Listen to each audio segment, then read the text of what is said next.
Hello student, क्या हाल चाल। आज जो है मतलब यही कल जो पढ़ा रहे थे हम दर्पण का, है ना, लेसन 1 जो 10th क्लास का जो हम साइंस चल रहे हैं। तो दर्पण का जो है वीडियो नंबर हम आज 3 लेकर के आए हैं। और जैसा कि प्रॉमिस किए थे कि हम आपके साथ मिल करके पूरा बढ़िया से कंटेंट को जो है सही करेंगे, कंटेंट को पूरा करेंगे। तो स्टूडेंट्स समझिएगा बढ़िया से। देखिए आज जो है ना वीडियो को हम जो है कहाँ से शुरू करेंगे।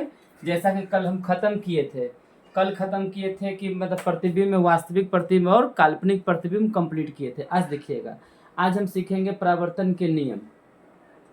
परावर्तन के तो दो नियम हैं, परावर्तन के दो नियम हैं। पहला नियम है कि आपतन कोण और परावर्तन कोण समान होता है। दूसरा है आपतित किरण, परावर्तित किरण, अभिलंब तीनों दर्पण के एक ही तल के एक ही बिंदु पर होता है। तो देखिएगा ध्यान से देखिएगा कैसे कैसे जो है मतलब होता है। अब हम जो है समझेंगे कि आपतित किरण किसे कहेंगे। जैसे आया ना ये आपतन कोण परावर्तन कोण ना, तो आपतित किरण किसे कहेंगे। हम इसको जो है बनाए तो हैं, लेकिन फिर से आपके सामने हम बना करके दिखाते हैं। देखिएगा ध्यान से।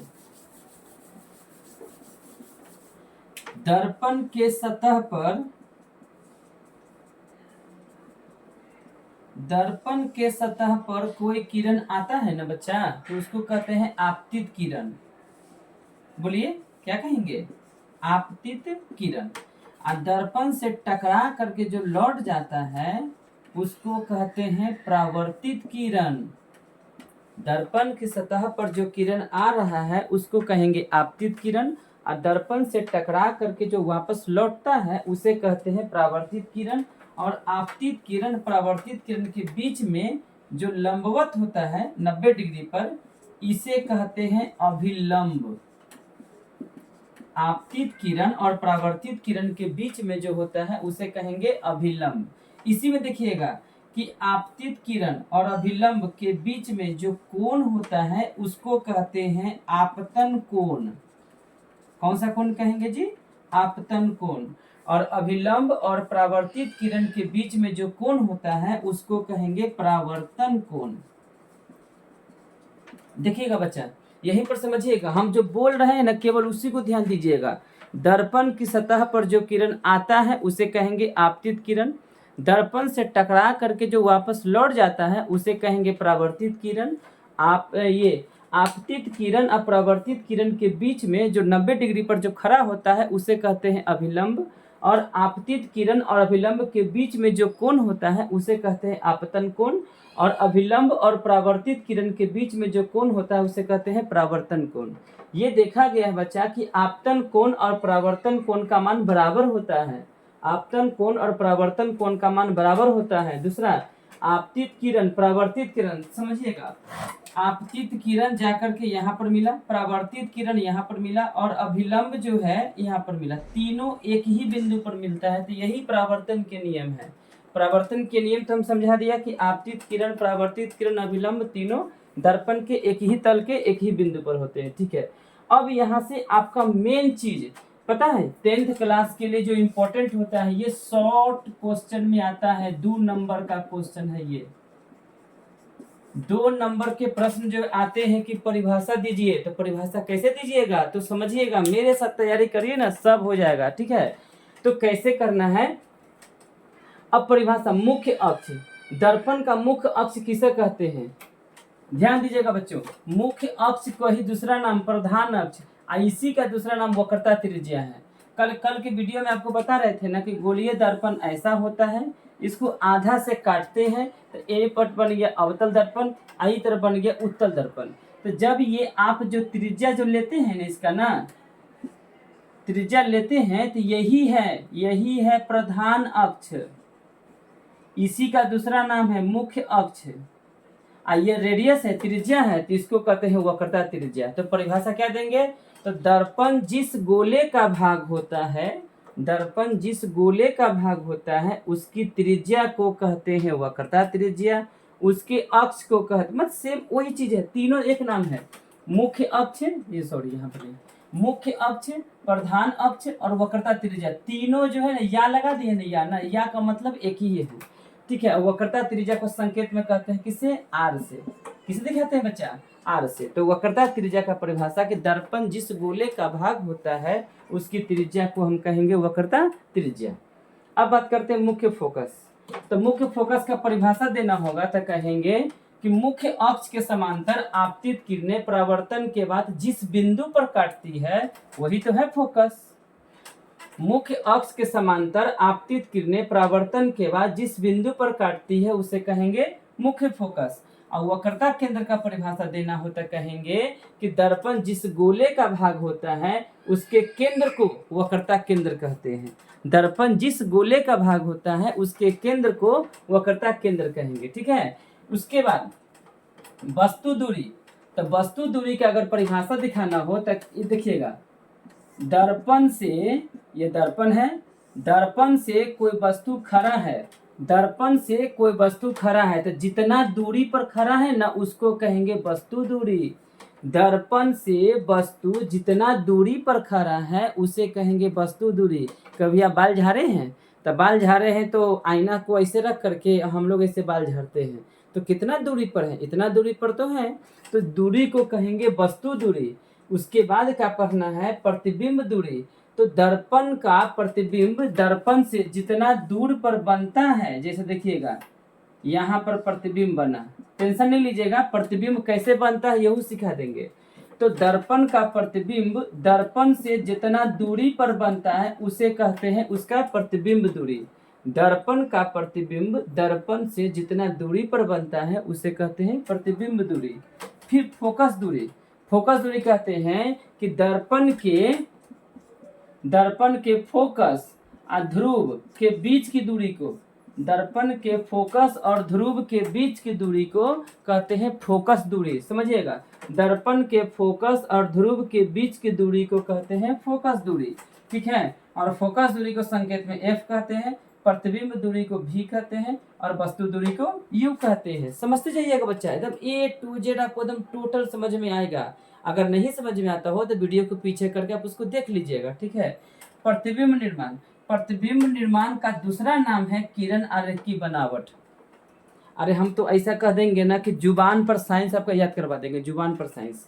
प्रतिबिंब निर्माण का दूसरा नाम कौन सी है, किरण आरेख की बनावट। और किरण आरेख की बनावट का नियम होता है, नियम क्या होता है देखिएगा, इसको जो है ना चाहे जैसे हो इसको पहले समझिएगा और ये नियम को एकदम याद रख लीजिए, क्योंकि ये नियम अगर याद रहता है ना बच्चा तो आप बहुत कुछ बना सकते हैं। मतलब दर्पण को आप हिला डालिएगा और दर्पण से 10 नंबर का परीक्षा में क्वेश्चन जो है पूछता है कभी कभी, इंपॉर्टेंट टॉपिक है इसलिए बता रहे हैं। पहला, मुख्य अक्ष के समांतर आपतित किरणें परावर्तन के बाद मुख्य फोकस से होकर जाता है। किरण आरेख की बनावट का पहला नियम, मुख्य फोकस है ना, मुख्य अक्ष के समांतर आपतित किरणें परावर्तन के बाद मुख्य फोकस से होकर जाता है। देखिएगा ये आपका जो मुख्य अक्ष है, मुख्य अक्ष के समांतर आपतित किरणें परावर्तन के बाद मुख्य फोकस से होकर गया, पहला नियम। वक्रता केंद्र से होकर गुजरने वाली किरणें पुनः अपने ही मार्ग में लौट जाती है। तो वक्रता केंद्र ये वाला है, वक्रता केंद्र से लौटेगा किरणें अपने ही मार्ग में लौट जाता है। तो ये ध्यान दीजिएगा कि किरण बनाने के लिए जो है, प्रतिबिंब बनाने के लिए आपका केवल 2 गो जो है नियम याद रहेगा ना तो आपका प्रतिबिंब बन जाएगा। पहला नियम याद रखना चाहिए कि मुख्य अक्ष के समांतर आपतित किरणें परावर्तन के बाद मुख्य फोकस होकर जाता है। दूसरा नियम होना चाहिए कि वक्रता केंद्र से होकर जाने वाली किरणें अपने ही मार्ग में वापस लौट जाती है, ये आपको याद होना चाहिए। तीसरा है कि मुख्य फोकस से होकर गुजरने वाली किरणें फिर से मुख्य अक्ष के समांतर हो जाती है। हालांकि इसका कोई जरूरत नहीं है, प्रतिबिंब बनाने की कोई जरूरत नहीं है, ये वाला और ये वाला दोनों काफी होता है प्रतिबिंब बनाने के लिए। ठीक है। इसके बाद अब देखेंगे, ये इतना हमेशा याद रखिएगा, प्रतिबिंब बनाना है तो आपको ये वाला नियम और ये वाला नियम दोनों को एकदम समझना पड़ेगा, एकदम याद भी कर लीजिएगा, समझ लीजिएगा, काम चल जाएगा। अब बार बार हम इसका यूज करेंगे।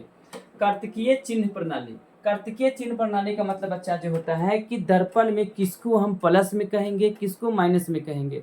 इसको पहचानने का सबसे सिंपल तरीका है, आप ऐसे खड़ा कर लीजिए, ऐसे कर लीजिए, ऐसे कर लिया। अब जो दाहिना हाथ रहता है बच्चा, दाहिना हाथ को प्लस कहते हैं। देखिए ना दायां लिखा हुआ है ना, ऐसे कर लिया, दायां का मतलब प्लस और ये बायां हाथ है तो बायां का मतलब माइनस। बस ऐसे कर लेना, ऐसे करिएगा ना तो आपको पता चल जाएगा कि दाहिना का मतलब प्लस और बायां का मतलब माइनस। अब देखेंगे कि अवतल दर्पण में कहाँ पर क्या होता है, तो अवतल दर्पण में इस तरफ जो है फोकस होता है, इस तरफ वक्रता केंद्र होता है। तो तो वक्रता केंद्र होता है, देखिएगा ध्यान से, अवतल दर्पण में वस्तु को इधर ही रखेंगे तो वस्तु दूरी na है तो माइनस, प्रतिबिंब भी इधर ही बनता है तो प्रतिबिंब माइनस, और फोकस भी इधर ही है, बाएं तरफ है तो माइनस, यानी अवतल दर्पण में सब माइनस। उसी का जस्ट उल्टा उत्तल दर्पण करेंगे, हम आपको यहाँ पर बना के दिखाते हैं।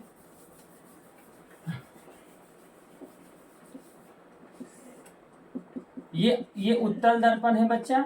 उत्तल दर्पण में हम बनाते हैं, देखिए उत्तल दर्पण में क्या होता है ना कि सब अंदर होता है, अंदर होता है, फोकस अंदर होता है, वक्रता केंद्र अंदर होता है। तो ऐसे करते हैं तो ये वाला प्लस में, ये वाला माइनस में। तो कहेंगे ना कि उत्तल दर्पण के लिए, उत्तल दर्पण के लिए फोकस प्लस लेंगे, वस्तु दूरी u, वस्तु दूरी ये लेंगे माइनस में, और प्रतिबिंब दूरी लेंगे प्लस में। क्योंकि प्रतिबिंब इधर ही बनता है। कैसे बनेगा प्रतिबिंब, आपको कल के क्लास में हम सिखाए थे आपको, ऐसे ऐसे, देखिए वस्तु सीधा बना ना, है ना, वस्तु सीधा बना, और कहाँ बना, ऐसे करते हैं तो इस तरफ बना, तो ये प्लस में है। तो इतना याद रखिएगा, ये आपको जो ना आगे चल करके बहुत काम आने वाला है। बस एक ही साथ बोलिए कि अगर हम बाएं तरफ रहते हैं, बाएं तरफ, तो बाएं तरफ का सब चीज माइनस में और दाएं तरफ का सब चीज प्लस में। तो आपको फॉर्मूला में उत्तल दर्पण के लिए ये वाला याद रख लेना है, और अवतल दर्पण के लिए बच्चा ये वाला याद रख लीजिएगा, ये वाला है ना, कि अवतल दर्पण के लिए वस्तु दूरी निगेटिव, प्रतिबिंब दूरी निगेटिव और फोकस दूरी निगेटिव। एक इम्पोर्टेंट बात बता रहे हैं कि चाहे दर्पण उत्तल हो या अवतल हो, देखिएगा वस्तु दूरी दोनों में निगेटिव होता है, दोनों में निगेटिव होता है। बाकी देखिएगा अंतर है, अवतल दर्पण में प्रतिबिंब निगेटिव है ना, और यहाँ पर प्रतिबिंब पॉजिटिव, ऐसा है। तो इसका मतलब है कि दोनों वस्तु दूरी निगेटिव होने का मतलब, हम सब लोग जो बाल झाड़ते हैं ना आईना में ना, वो दर्पण के बाहर रह के बाल झाड़ते हैं ना कि अंदर में। तो बस आज इतना ही समझा पाए आपको हम। फिर अगले वीडियो में आपको जो है मतलब कि अवतल दर्पण का प्रतिबिंब बनाने का जो कंडीशन होता है वो सिखा देंगे, और बहुत कुछ सिखाएंगे। और जैसा कि हम बता रहे हैं कि हम आपको A to Z कंटेंट समझा रहे हैं, समझने की कोशिश करिएगा। कैसे हम समझा रहे हैं इसको देखिएगा बढ़िया से, और समझिएगा तो आपको लगेगा ना कि साइंस बहुत इजी है। अभी हम नया मिशन पर चले हैं, थोड़ा थोड़ा करके हम सारा कंटेंट डाल रहे हैं, आप उसको क्रम से देखते रहिए। अभी वीडियो नंबर 3 बना रहे हैं, ऐसे ही करते करते पूरा चैप्टर बनाएंगे। और हाँ, ये हम जो है फिजिक्स जब स्टार्ट किए हैं ना, तो इसका न्यूमेरिकल भी बनवाएंगे, और प्रॉमिस करते हैं कि आपसे बनेगा, आपसे बनेगा। इसीलिए वीडियो में बने रहिएगा, और अगले वीडियो के लिए हम जो है इंतजार करिएगा। अगला वीडियो हम जरूर जो है मतलब कल डाल देंगे, भाग नंबर 4 डाल देंगे। हो सकता है कि 2-3 क्लास और लेकर के ये चैप्टर कंप्लीट हो जाएगा। फिर देखिएगा इस चैप्टर से एक भी क्वेश्चन नहीं छूटेगा। और हाँ, एक बात और, इस चैप्टर क्या क्या पूरा 10th क्लास का जब सिलेबस हम कंप्लीट कर लेंगे ना, तो ऑब्जेक्टिव करवाएंगे आपसे, ताकि आप जल्दी से गेस करके पकड़ लीजिएगा, ठीक है।